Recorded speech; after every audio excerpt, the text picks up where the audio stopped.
Nigel, I just want to get straight into it, and this might be a strongly worded question, and it feels silly asking a team that's still in the Champions League, could still win the FA Cup, sitting in European spaces in the league, where it's gone wrong. But it's all relative, and I think it's fair to say for Man City, something's gone wrong this season. So, in your opinion, what's not quite gone right? Listen, it's great to be back on. Great to be with fellow European champions. That's the first thing I have to say. It's always a pleasure to see you, Gio, and nice to be back on the show.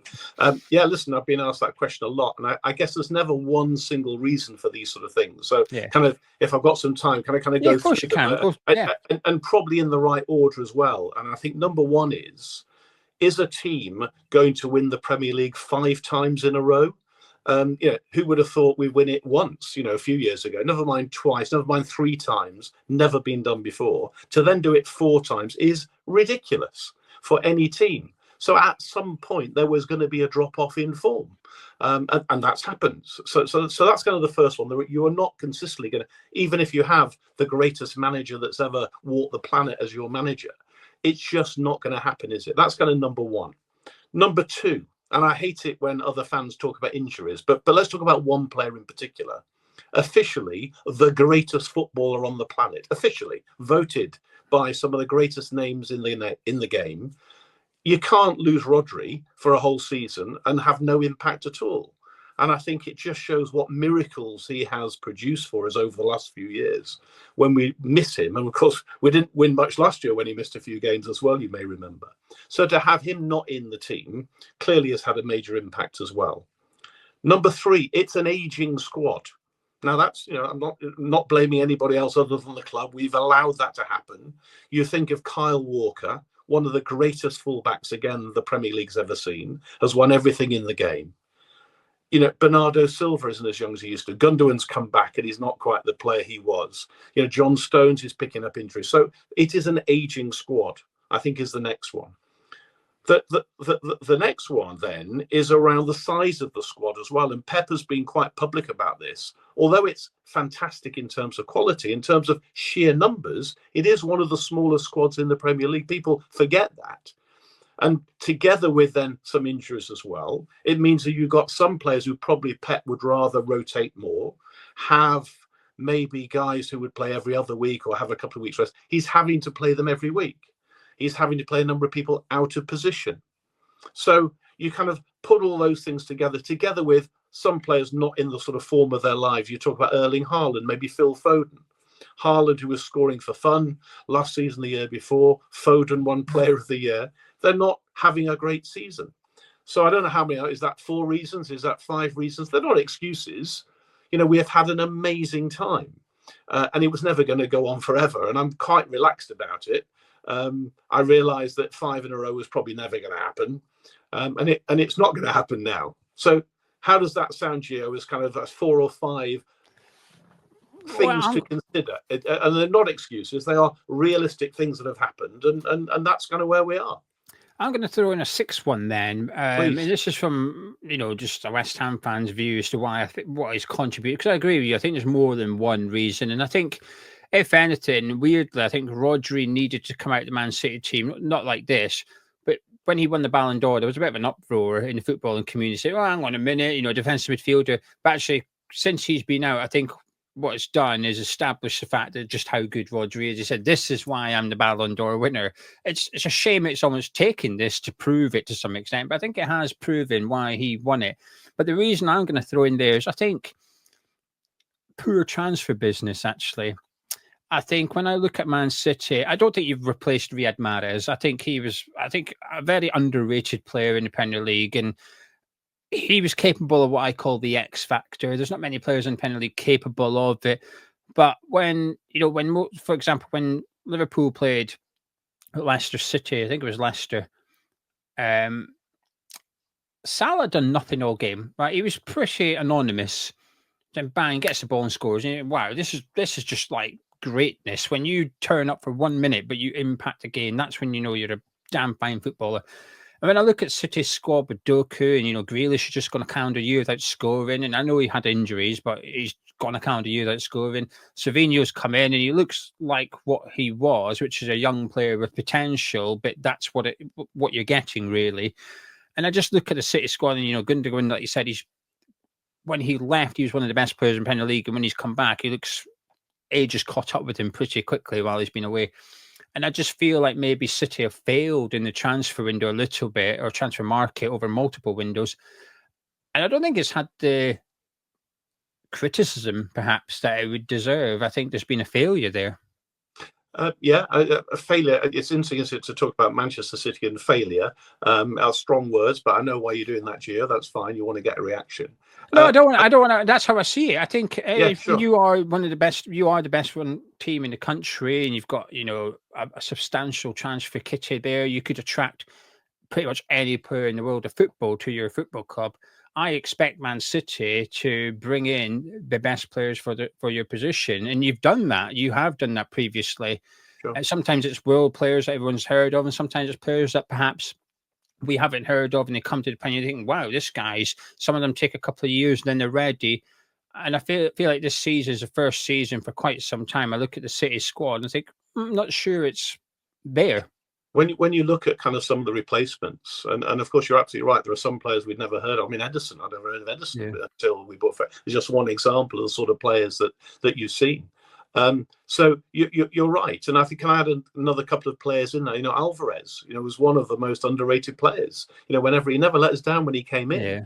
And Haaland at the moment is getting a lot of criticism. He's still, I think, the second leading goal scorer in the Premier League, having said that. But he's not. He doesn't. That first touch is not quite there. He's not hitting the back of the net as regularly as he was.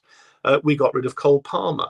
We brought in players like Kovacic and players like that. Are they quite hitting the mark? They've had good games, but are they having the influence? So yeah, I mean, it's very difficult, isn't it? And that's kind of part of that whole issue that I was talking about. Are you going to continue winning? I've thought of a seventh, because you've done six. Can I throw a seventh one in as well, which is a kind of result of all of these things added together? People talk about, particularly in the new year after Christmas, Man City kind of getting momentum. Yeah. What's the opposite of momentum? I guess that's what we're seeing now. And that's going to call it a lack of confidence, if you like. If you put all those things together and you lose a number of games like we have, I go every week, as you know, and it's kind of, I'm seeing that lack of confidence, that lack of momentum. We don't play the ball as quickly as we did with that confidence, crisp passing.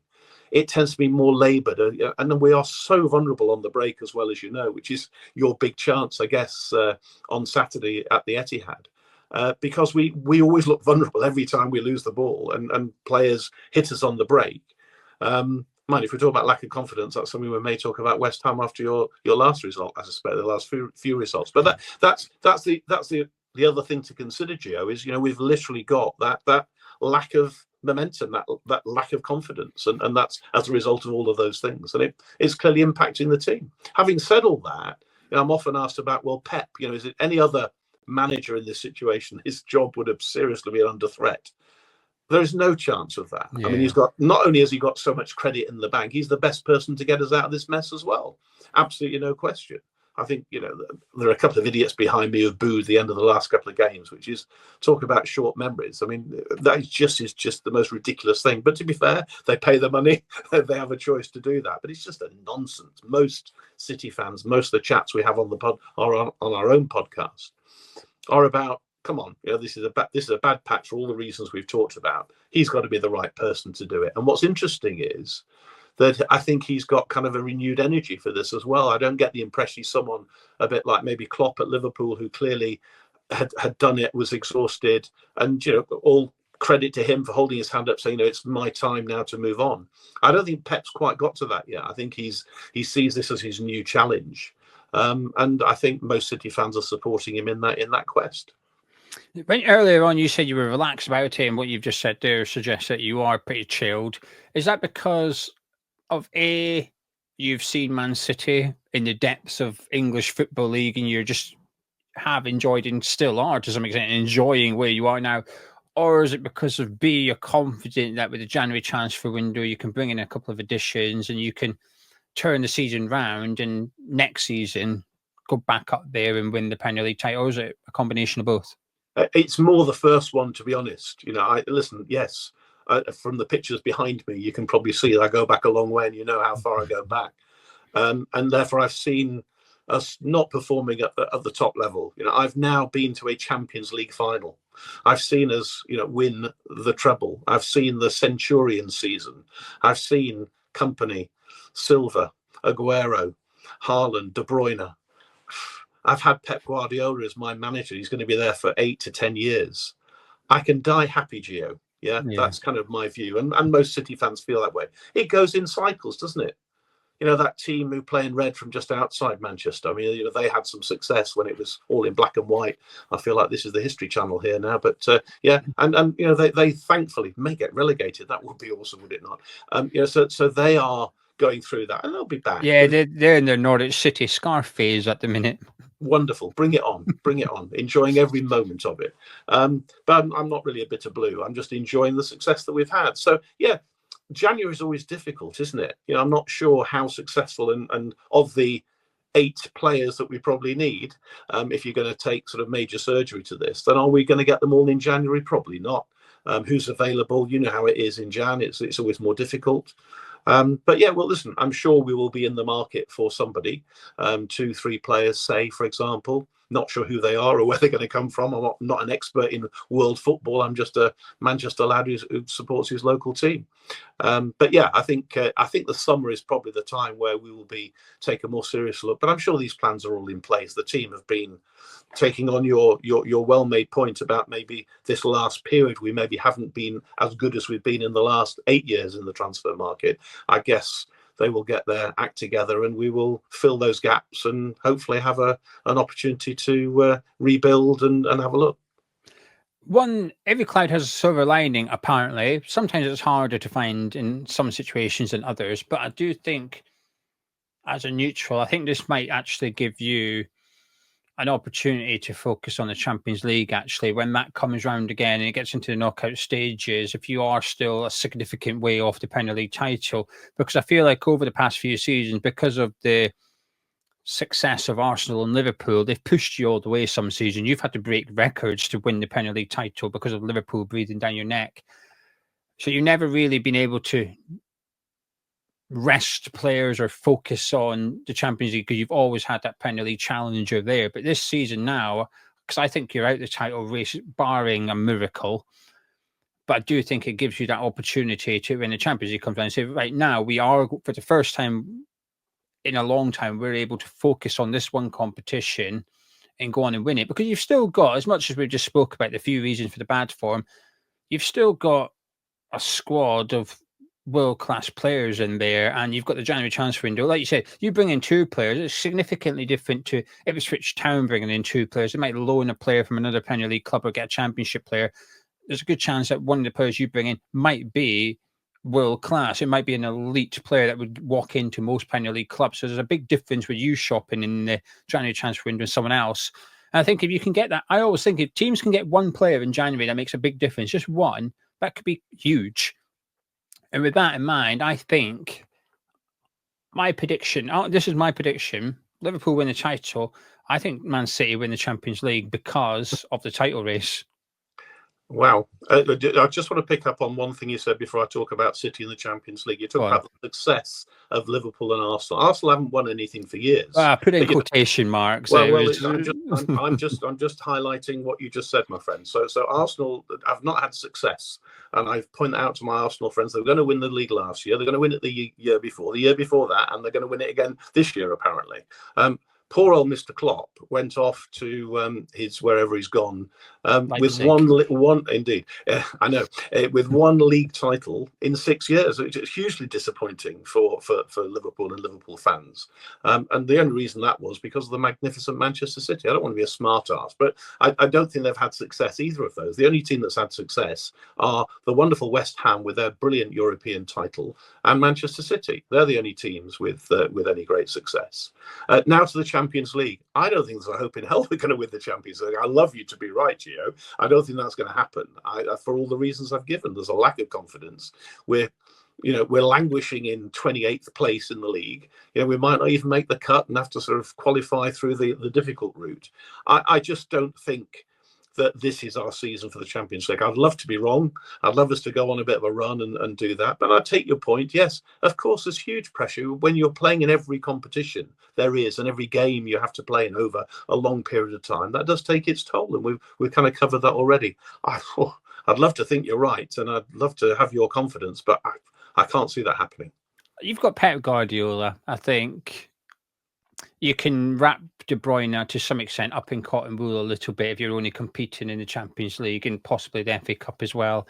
I think you can manage his fitness a bit better because I've sensed a bit of a, when I've watched you recently, there's been some games when the lineups come out, I assume De Bruyne is going to be playing and he's been on the bench, and it's some games before the subs have made, you're sort of out of it a little bit, or you're losing in those games as well and stuff like that. And I do get it because he's getting on a bit and he's been injured quite a lot in recent seasons as well. So I completely understand it. But I think this season is a rare one in the sense that I couldn't tell you you'll know, but I couldn't tell you last season, Man City were out of a title race at Christmas time. We're going back years and years and years here, because you're always up there. So it's a very unique, and I think it's a one-off season. I'm very confident you'll be back up at the top again next season as well. Once you've had months and 2 transfer windows to rectify the issues that you've got. De Bruyne is an interesting one, Gio. That he has been a magnificent. What a player! What a signing he was. I remember people talking in the media about sort of what a waste of money he was when he moved from Chelsea to City all those years. Who was the pundit that said it? There was one pundit. It was the ex-Liverpool player. Is the one? Was it Carragher or it was one of those? So forgive me if I got that wrong. But the Daily Mirror Thompson, the Daily Mirror had a title, and I often use it in social media every time he has a brilliant game. It was a Daily Mirror headline. I'll send it to you after the show. I'm sure I can find it. But yeah, 60 million. What was the headline? Anyway, whatever it was, but he just sort of predicted he was a complete waste of time and overrated and all the rest of it.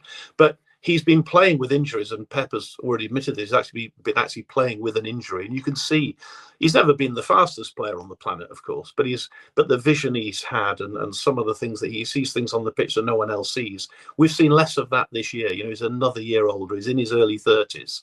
It does start to go, and I'm just not sure if he's going to have the influence that he's had over the years. And without Rodri, we've talked about, it's going to be very difficult to win that Champions League. It's a knockout tournament. You need some luck. You need VAR to go with you. You need to get the odd penalty, or whatever it might be. It's not like winning the league. It's a very difficult competition to win. We'll see. Anyway, from your team to my team, what's your thoughts on West Ham? Well, it's clearly a team lacking in confidence. I mean, that result at the weekend against Liverpool will not have done your confidence any good at all.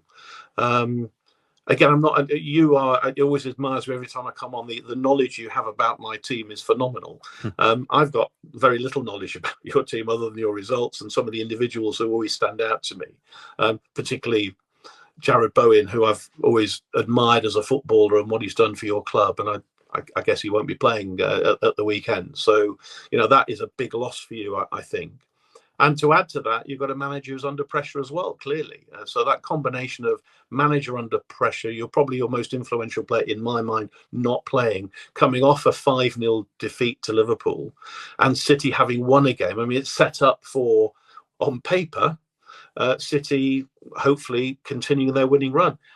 It may well be it gives you the boost you need, that you come off that result and it's been a kick in the pants, and therefore you come and you perform very well. We do look vulnerable on the break. We can go 1-0 up, but we concede goals. So, there is who knows? It's one of those, in years gone by, would have sat here, would have said this has got 4-0 City written all over it. But I don't think it has, Gio. I think it's one of these games where, because you may want a bit of a reaction, and City's lack of confidence that we've discussed, it could go either way. How have you felt going into recent games? Not necessarily this one, just in the last couple of months with the poor form. But I guess, at the start of the poor form, it would have been like, we've had a couple of bad results, we'll turn it around. Then it's like, no, another bad result. And it just kept on going, didn't it? So how have you been feeling? Or are you been game by game? Have you been quite confident? No, it's all right. It's just a blip. We'll start winning games, or is your confidence starting to go as the teams struggle to pick up points?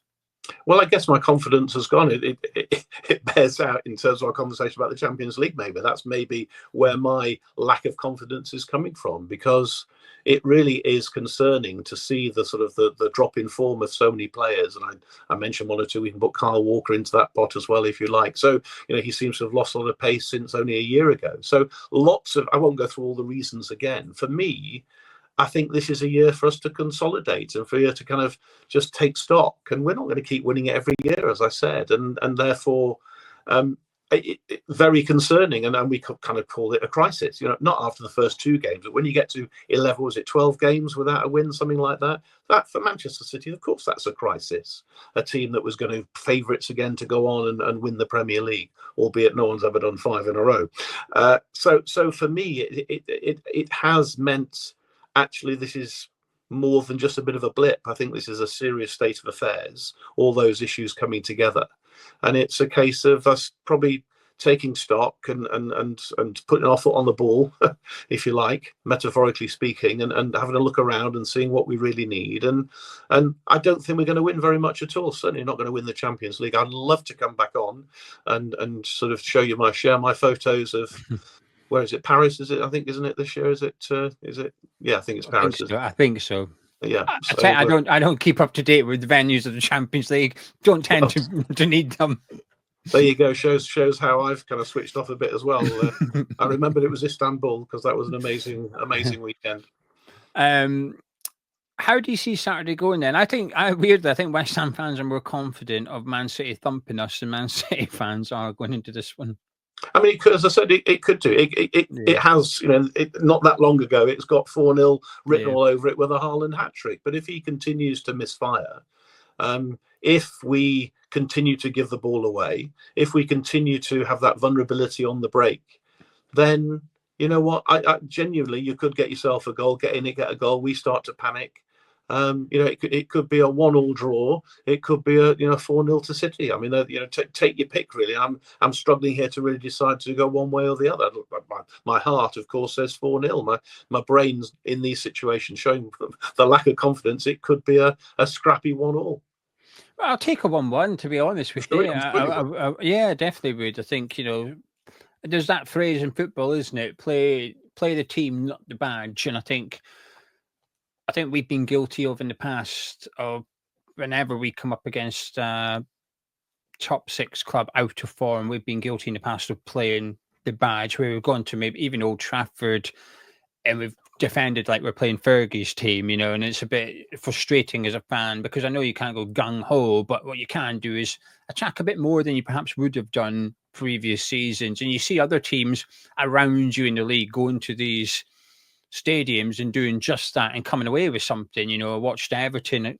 I watched yourselves play Everton, and then I watched yourselves play Leicester recently, and they pushed you. It was a comfortable enough win in the end, but they pushed you, especially in the second half. I thought they came out and they were the ones out passing you, and I thought, wow, I couldn't tell you the last time a promoted side outpassed Man City. I thought this just doesn't happen. So I was almost like mesmerised to some extent, and it's captivating as a neutral watching Man City going into games against anyone else in the Premier League and feeling it's quite an even affair, and it's hard to call. Whereas previously it'd been like, ugh, well, I watched it, I'll get the first hour, and then when it's 2-0 City, I might turn over and watch something else. But now I'm hooked.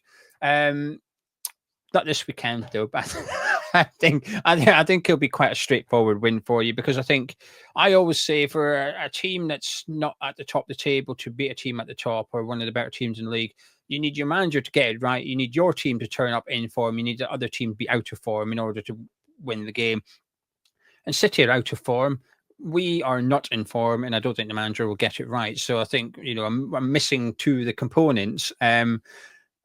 Your club makes me think we've got a chance, but it's Can can I ask you, Joe, from your perspective? I'm sure you talk on your show about this anyway. Right, what do you see as the best chance of you beating Manchester City then? City out of form, but both teams out of form. One manager under pressure, the other one probably, for the reasons we gave, is probably not under pressure. Yeah. Coming off a 5-0 defeat, what you're saying, you're feeling confident. What's your best chance of beating Manchester City from your view? I think out of possession, just having that low block, sitting in a little bit and parking the bus and saying, come on then, break us down, because I feel like in the last couple of months, Man City have struggled with confidence, with creativity. And I think part of the reason Haaland's struggling for form is just a lack of creative output to him. I think he's the best finisher in the Premier League, bar none. I don't know if he's the best complete striker. I think maybe Isak's maybe got more strings to his bow, but in that 18-yarder, I think Haaland's just a ridiculous talent. But you've got to get in the ball in the 18-yarder. I think City have struggled to do that when I've watched them recently. I see Haaland moving around. I see him going between centre backs and making the run in between centre backs, and the ball's not coming in. Then for crosses, I think he's very underused by Man City. I think his aerial ability is second to none, especially at the back post. And I don't think you get the ball in enough for him at the back post personally. But games I'm watching, he's doing his movement, but the ball's just not coming to him. So I think the creative output of Man City at the minute, I think, is lower than I remember for years. And that's just good players being out of form and maybe some players not up to the levels of it, the wingers in particular. So I think actually parking a bus against Man City in years gone by was a bad idea, because it was only a matter of time until you broke through or you had players that could score from 25 yards out. Foden, De Bruyne, Rodri would take a shot on, and we all remember the famous Vincent Kompany one when everyone's telling him not to shoot, right? You had players that could damage you from 25 yards out. So if you sat in, you're asking for trouble. But I don't have that fear at the moment with City. I think if you sit in, actually, you can maybe see out a clean sheet or concede one. You do look very suspect on the counter-attack. And I think you will get opportunities 3-on-3 with City defenders where you might have Ake, Akanji and Gavardio running back, and you've got three players and you've got possession and it's 3-on-3.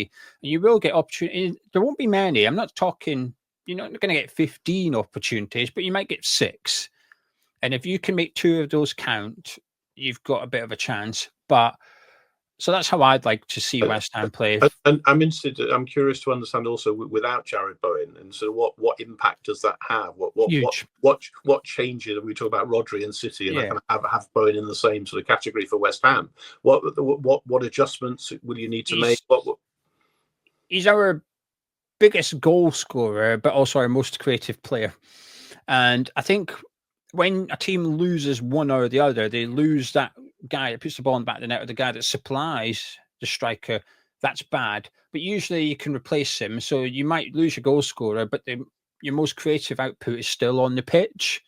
So you can replace your striker and hopefully he can feed off the guy supplying him. But with West Ham, we've lost the guy that puts it in the back of the net, but also the guy that creates for the other players in the team as well. And I think it's almost like a double blow. So it's made me really worried, actually, because all season I feel like there's enough points between us and the bottom of the league, and I've never really looked over my shoulder. But I have to admit, I'm getting a bit nervous now. We've got an 8-point gap. I've just seen Ipswich beat Chelsea, and I think, well, we can do that. And then Bowen's out. All it takes is a couple of bad weeks, and suddenly you're getting dragged in there. And we've got the likes of Fulham, Crystal Palace, Aston Villa coming up after. It's a tough period, but we've got Mohamed Kudus, who I think has the potential to go on become an elite player. And he's suffered because of Jared Bowen. I think Kudus' best position for us is out on the right-hand side, but we haven't seen him there much because Jared Bowen's better than him there. So he's had to go out on the left, and I think it's impacted his game. So I'm hoping now, silver lining is that Kudus can go out on the right. Somerville can come in on the left, who was Championship Player of the Season. He's looked a bit lightweight in the Premier League so far. He's looked bright, but maybe jury's out for me. But he's now got 2 months. Come on then, let's see what you've got. Get him on the left, and the striker's the problem because we've got Fulkrug, but he's slow, and I'm not sure that's the guy I want up front against this Man City team. We've got a bit of a wild card, Nigel. In the summer, last summer we brought in Tim Steidten to oversee player recruitment, and we signed Guilherme from Brazil, spent 25 million on him. So he's 18 years old, 17 years old, 18 years old. We've barely seen him. but he's another left-footed right winger. So we've already got Bowen and Kudus, and now we've got this guy. But he came on against Liverpool. The game was done, but he had a shot. It got deflected, hit the post, and went out. You thought, oh, there's a bit, maybe something here. I'm hoping that it might even just give him a few minutes here and there. And you just never know. This guy who's famous for identifying young upcoming South American players as well. You look at the Bayer Leverkusen squad, there's a lot of players from South America in that squad, and that's where Guilherme's come from. I understand why it's been difficult to get him into teams so far, but now it's got to be the opportunity to get him, even if he's off the bench for half an hour. Let's give the kid a chance, because you just never know. You just never know. So Bowen, huge blow, but a big opportunity for three players, I think. Kudus, Somerville, and Guilherme could all benefit from Bowen being out. But I think in order to take that benefit, Nigel, I think you've got to have confidence in the manager, and I don't have that. That's the problem. I don't have confidence in him doing those things. So a bit of a long answer for you. Apologies, but yeah, there you go. That's okay. And news of your striker and the car crash and so on, and do we he's know? Home. He's home. He's out of hospital. He's out of hospital. Obviously, all football fans wish him well, of course, and that goes without saying. But in terms, he must be a massive loss. I've always liked him as well as a striker. Yeah, he's caused a lot of teams, including yourselves, trouble over the years, and he's been slowing down a little bit anyway. He's 34, it's caught up with him a little bit, but I do feel like he's tried to adapt his game with that as well. And we tried to replace him in the summer with Fulcru, but he's been Lopetegui's main striker. We've lost him. And there has been some games where I've looked at and I thought we could have done with Antonio up front today, but he's out for the season, obviously, and beyond that. And the club have got a difficult decision to make because his contract's up at the end of the season. So do you say thank you, goodbye, or do you give him that extra year out of humanity more than anything else and say that we're going to stick by you and see you through your rehabilitation? So the club have got a difficult one here, because I know what some people say, well, the right thing surely is give him that contract. But if he was to have not had his car crash and we come down the season, I'm not sure the club would have renewed his deal. They would have said, look, you're 35 next season. Thank you. You've been a fantastic servant. Off you go. So, the club are in a tricky situation. We are missing him, but a lot of the noise coming out of the club is that we're going to go try and get a decent striker in the January transfer window, and I think we need it. I think we need one. And also, I'm interested to know your views on your manager as well, because obviously a lot of talk of the fact that I don't know how many games you think he's got left, what he needs to do, and for you were implying that actually you don't see him being the future. How many games has he got left, and any thoughts on maybe who you'd like to see? I think Sam Allardyce is free, isn't he, over the line? Well, could do a job till the end of the season. David Moyes is still free if we want a third flirt with him. I wasn't keen on appointing him in the first place. I felt West Ham were in a really strong position because of David Moyes. But we had no European football coming into this year, of course, but we'd just gone 3 years on the bench of European football, won a trophy. What I didn't know was that we had over 100 million to spend in the summer transfer window as well. So the position was even stronger than I thought. And I just thought, there's some managers we cannot attract. They like Pep and Jurgen Klopp, the managers like that, we just can never get them. And that's okay. But I think we are in the next bracket of clubs underneath that, which is we've got loads of money. We're in London. We're in the Premier League. We've got a lot of money to spend in the transfer window. Everything you want as a manager, we tick every box apart from Champions League football. But I think if you're a good manager, there's your challenge. Can you do a Newcastle and an Aston Villa with West Ham United? Can you get us fourth or fifth this season? Fifth is probably enough to get champ. Can you get West Ham into the Champions League?